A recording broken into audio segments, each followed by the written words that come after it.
So I pulled the last 10 years of data. This is real money, dividends included, 10 grand into the NASDAQ in July of 2016. How much money would you have made? It'd be worth $65,000 today. If you put that in the S&P 500, about 40,000. If you put that into utility stocks, about 24,000. If you put it in consumer staples like toothpaste or washing powder companies, about 20,000. You would have doubled your money. So where are you invested? You would have ended up making money, but some places more so than others. Now, looking at that list, it's easy to believe that you could have just bought tech stocks or indexes and not worried about anything.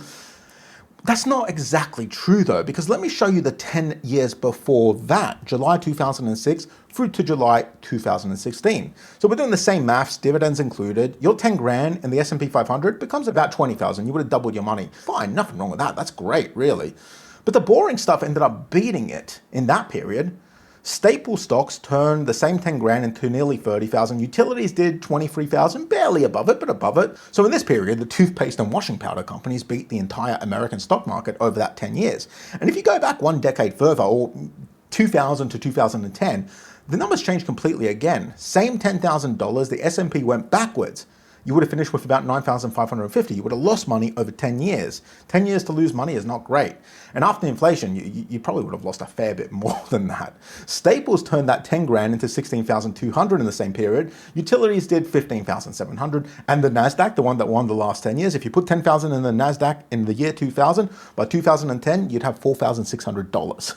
Not much. That's why it's called the last decade. If you spent it in tech or in the NASDAQ, you lost more than half of your money. So this happened in the same country, the same market. The answer just flips completely depending on what decade you invested in. And you might be thinking, all right, so Nick, which decade are we in right now? I don't know. Nobody knows. Not me, not the fund manager on CNBC who's been wrong for 3 years and keeps pretending he's right. Nobody knows. Nobody.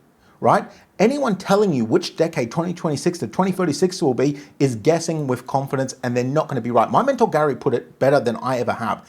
He told me a long time ago, you can either be right or you can be wealthy. If you focus all your time on being right, you're going to lose money. You have to focus on building wealth. And once you actually accept that, the question changes. It stops being, is this going to fall? And it becomes, will this be worth more 10 years from now? The first one is always eventually yes, because everything pumps and then dumps a little bit and then pumps again.